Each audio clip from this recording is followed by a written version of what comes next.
François Zimré, bonjour. Bonjour. Merci d'être avec nous ce matin sur Studio Qualita.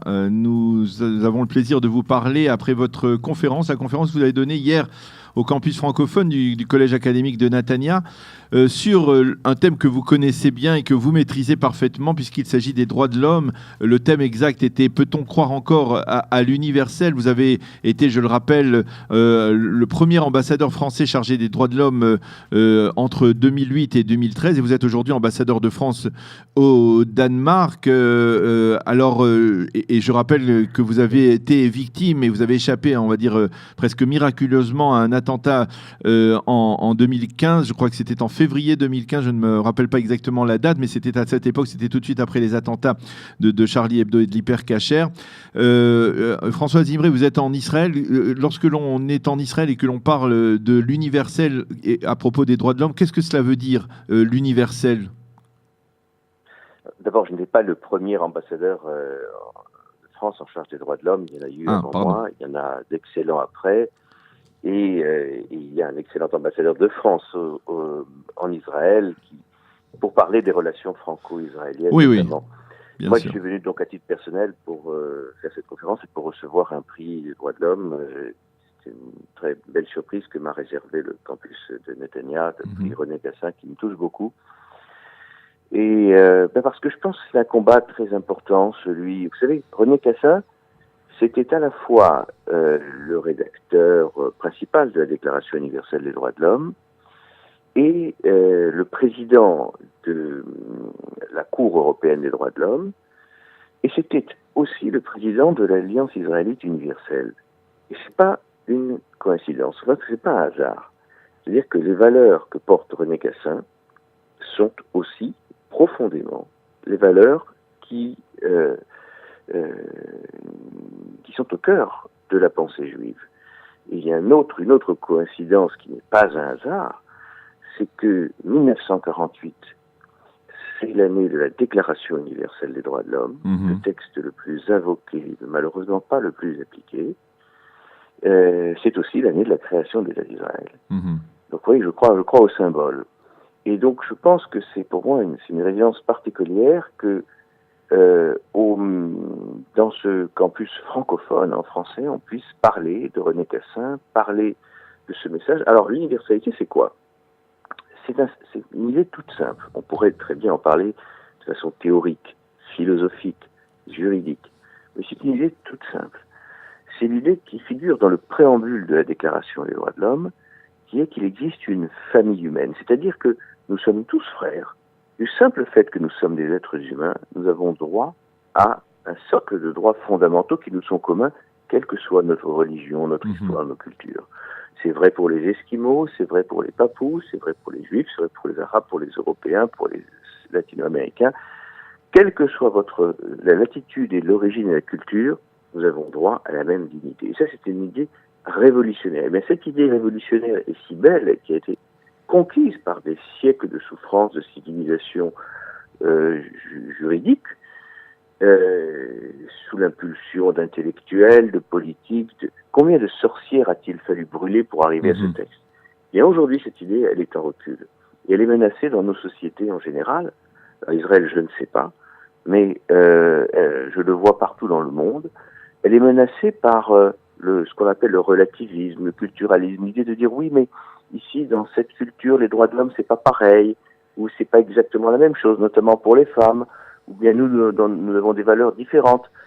Non, moi, ce que j'ai vu dans les missions que j'ai faites dans le monde, où j'ai parcouru plus de 100 pays dans des zones de conflit, des zones de souffrance, des camps de réfugiés, j'ai vu des victimes par milliers, et j'ai parlé avec elles pendant des années, et j'en ai écrit un livre que j'ai présenté hier.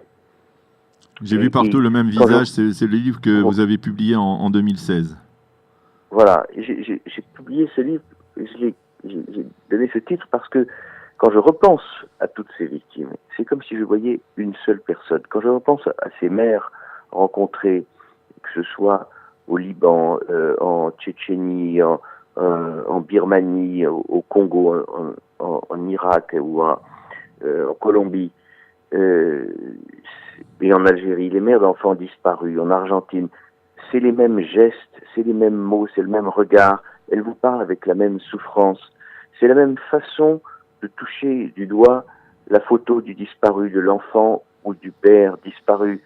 Et cette façon de toucher du doigt qui est si humaine, si égale, si identique, je l'avais vu pour la première fois, figurez-vous, c'était un Israélien qui venait de perdre sa famille dans un massacre, un attentat terroriste.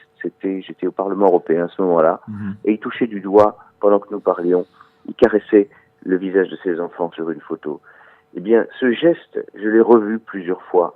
Et je me dis finalement, l'universalité des droits de l'homme, c'est pas un concept de juriste, c'est une réalité. C'est l'homme qui est universel, ses souffrances qui sont universelles, et son aspiration à la dignité qui l'est tout autant. Alors, aujourd'hui, les droits de l'homme, c'est un concept qui est souvent utilisé, et il est vrai qu'au Proche-Orient, où nous nous trouvons, eh bien, on ne peut pas dire que véritablement que le Proche-Orient soit une région dans laquelle le respect des droits de l'homme soit une priorité. J'en veux pour preuve, ne serait-ce que la semaine dernière, il s'est tenu à Sotchi un sommet avec Vladimir Poutine, Hassan Tohami, le président iranien, le président Tayyip Erdogan, dans lequel on voyait trois leaders qui étaient des leaders extrêmement forts, extrêmement puissants, mais qui n'ont pas comme priorité de défendre les droits de l'homme dans leur pays. Est-ce que finalement, il y a des régions où c'est la force qui prévaut sur les droits de l'homme et du citoyen, et finalement, ces citoyens, ces droits de l'homme sont bafoués quotidiennement? Mais je crois que le combat pour les droits de l'homme il est universel. Il y a partout des violations, et s'il n'y avait pas eu des violations massives des droits de l'homme, il n'y aurait pas eu les événements que l'on voit en Syrie, par exemple. Tout ça a commencé par la torture d'adolescents. Les printemps arabes version syrienne, ça a commencé par cela, la torture et l'exécution épouvantable d'adolescents qui avaient eu le malheur d'écrire sur des murs ou de posséder des chansons critiques vis-à-vis du régime. Donc il ne faut pas mettre d'un côté la cause des droits de l'homme pour les rêveurs, et puis de l'autre les gens sérieux qui parlent de stabilité et des choses sérieuses. Non, les réalités sont extrêmement affectées par les violations des droits fondamentaux. Et le premier facteur de stabilité dans une région, dans un pays, et de démocratie, c'est la démocratie et le respect des droits fondamentaux, dont la démocratie d'ailleurs est une illustration, est un élément. Mais non, je crois que ce combat il se mène partout, y compris dans nos sociétés. Aux États-Unis, vous avez des gens qui se battent pour l'abolition de la peine de mort, contre Guantanamo, qui est une mise entre parenthèses des droits fondamentaux. Bon, en France aussi, nous devons porter ce combat. Donc je crois que ce qui est intéressant, c'est de voir justement tout ce qui relie les combattants des droits de l'homme et qui met la politique au second plan. Moi, j'ai rencontré, je vous l'ai dit, des victimes, j'ai aussi rencontré beaucoup de porte-paroles, d'activistes, de gens courageux, y compris dans le monde arabe, et qui ne pensaient pas dans les termes classiques, qui ne pensaient pas, ou dans les termes où on a l'habitude que l'on a l'habitude d'attendre, de rhétorique anti-israélienne, etc.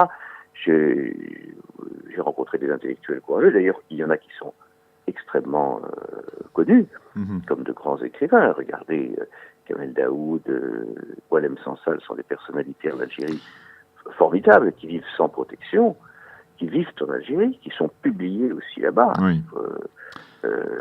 Kamel Daoud est publié toutes les semaines dans le quotidien. Non, mais c'est important parce qu'on a une tendance à regarder son propre et pas regarder ce qui se passe dans le reste du monde et tendre la main. Kamel Daoud est publié chaque semaine dans le quotidien d'Oran et il est lu. Donc ça veut dire qu'il y a dans le monde des gens qui parlent le même langage et auxquels nous devons tous tendre la main. c'est quand même un message d'espérance malgré tout. Oui.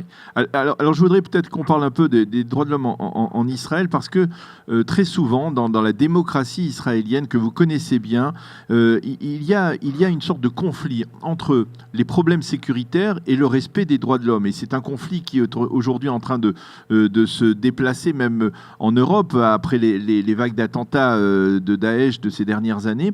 C'est-à-dire, où s'arrête la nécessité de garantir la sécurité de l'ensemble des citoyens et où commencent les droits de l'homme? Par Alors, exemple, je vais vous dire. oui. Oui. Non, parce que par exemple, vous connaissez bien la problématique d'Israël, par rapport aux Palestiniens. Israël qui est souvent bafoué pour violer, selon certains, les droits de l'homme, les droits des Palestiniens, alors que, par exemple, on le sait bien, la Cour suprême israélienne, dans le tracé de la barrière de sécurité qui était censée protéger la population israélienne, a de multiples reprises modifié ce trajet pour tenir compte, ce tracé pour tenir compte justement de certains, par exemple, de champs appartenant à des Palestiniens ou de certains besoins de la population palestinienne. Comment on concilie les deux, les besoins sécuritaires d'un État qui est en guerre, qui est victime du terrorisme, de vagues de terrorisme, et les droits de l'homme? Je vais vous répondre de façon plus générale, pas pour noyer le poisson, mais tout simplement parce que je ne suis pas ici pour commenter la vie israélienne. Vous êtes ambassadeur, il faut le rappeler. Je suis dans un autre pays, je viens à titre personnel, et il y a un excellent ambassadeur de France qui peut répondre en profondeur à ces questions-là, précisément sur ces sujets et sur la relation franco-israélienne. Mais sur le principe, où s'arrête cette tension? Oui, sur le principe général, voilà.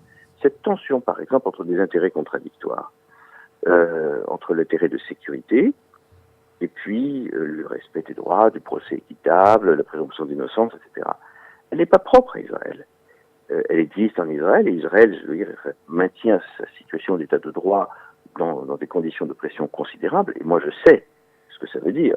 D'abord parce que je connais cette société depuis longtemps, je connais ses souffrances, et puis parce que quand on s'est fait tirer dessus, on sent les choses autrement aussi. Oui. Donc on ressent les choses autrement.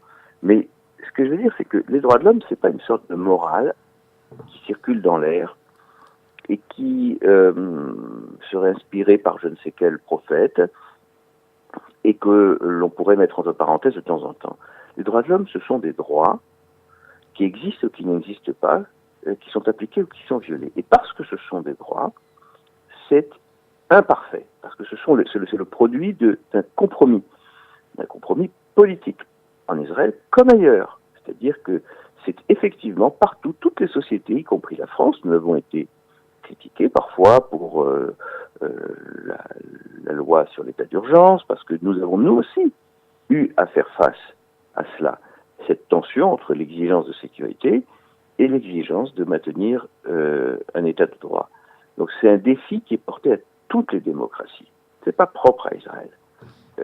C'est normal que vous me parliez d'Israël, c'est normal que vous ayez le regard sur votre propre société, mais c'est intéressant de réaliser qu'au fond, la problématique qui est la vôtre est celle que rencontrent tous les pays confrontés à ces situations. Qu'est-ce qui a priorité? Qu'est-ce qui a Est-ce que et je comprends bien que ce n'est pas une science exacte. Dans une démocratie, dans une démocratie, c'est au Parlement. Ce qui est priorité, c'est de maintenir les droits. Il faut. Vous savez, il y a une philosophe des droits de l'homme qui est assez peu connue du grand public, mais qui était remarquable, qui s'appelait Jeanne Hersch, qui est suisse, et qui disait c'est un absolu et c'est insoluble. Et c'est insoluble parce que c'est un absolu, les droits de l'homme, bien sûr. L'exigence de sécurité est un droit fondamental. Vivre en sécurité, pouvoir sortir dans la rue sans se soucier, c'est un droit, c'est le premier des droits, sans avoir peur pour sa vie. Maintenant, le droit à un procès équitable, le droit de ne pas être détenu arbitrairement, ce sont aussi des droits fondamentaux. Comment on met, où mettons le curseur. Chaque société a sa réponse. Ce qui est important, c'est de ne pas sacrifier les droits fondamentaux. C'est de ne pas sacrifier. Et je pense qu'Israël reste un État de droit. Et c'est ça qui est magnifique. Malgré les pressions qui sont considérables sur votre société. Ça, je peux le dire, je le pense depuis toujours. Il faut en être fier, mais être conscient en même temps que ce sont des tensions qui existent dans toutes les sociétés confrontées au terrorisme. Et aujourd'hui, on va voir de plus en plus de sociétés confrontées au terrorisme apporter des réponses. Et je pense que la mise entre parenthèses des droits, comme on l'a vu ici ou là, n'est pas une solution parce que ça ne contribue pas. Il ne faut pas non plus abandonner ce que nous sommes. Et je pense que pour la France, pour Israël, l'attachement aux droits fondamentaux fait partie de votre physionomie identitaire, physionomie distinctive. Et ça, je crois que le monde le reconnaît. Quoi qu'on dise, même ceux qui ne le reconnaissent pas le savent en réalité. Donc, mais c'est une tension difficile, bien sûr, entre le respect. Mais je me souviens, dans les années 70, il y a eu un débat en France sur une loi qui s'appelait Sécurité et Liberté. Oui. C'était Poniatowski qui avait mis à l'intérieur. C'était l'article 314 du Code pénal, je me rappelle très bien. J'étais tout jeune adolescent, je commençais à m'intéresser à cette question-là, je devais avoir 13 ou 14 ans. Et c'était la loi Sécurité et Liberté. Et déjà, on trouvait qu'on allait certains pensaient qu'on allait trop loin, d'autres pas assez vite sur la sécurité, d'autres trop loin dans la répression. Oui. Et cette tension, elle est inhérente à toute société démocratique. Et, mais à plus forte raison lorsque c'est un pays en guerre et qui est l'objet de menaces, quoi, même un pays en guerre qui est l'objet de menaces et d'attaques, des menaces qui sont réelles. Car voilà. Moi, je me souviens très bien des années où de l'intifada. Les bombes sautaient, bien sûr, où les bombes sautaient ici, et où il arrivait que le monde regarde ailleurs. Ça, je me souviens très bien. Mais et cette souffrance, je pense que ça a beaucoup conditionné le regard des Israéliens sur la vie et sur le monde. Eh bien, François Zimré, je vous remercie d'avoir été avec nous ce matin, de nous avoir éclairé sur ce sujet qui est votre domaine de prédilection des droits de l'homme. Je vous rappelle donc que vous avez été ambassadeur de France chargé des droits de l'homme de 2008 à 2013 et que vous êtes aujourd'hui ambassadeur de France à Copenhague, au Danemark, et que vous êtes auteur donc d'un livre, j'ai vu partout le même visage, donc publié en 2016 et que l'on peut trouver ici, si je ne m'abuse, n'est-ce pas? Oui, je crois qu'il y a plusieurs librairies françaises. Il y a plusieurs librairies françaises, on peut se le procurer. C'est très bien parce que la francophonie se porte pas trop mal et plutôt bien, et elle est très bien développée par l'enseignement français à l'étranger ici en Israël, par l'Institut français. C'est formidable parce que c'est fait ici.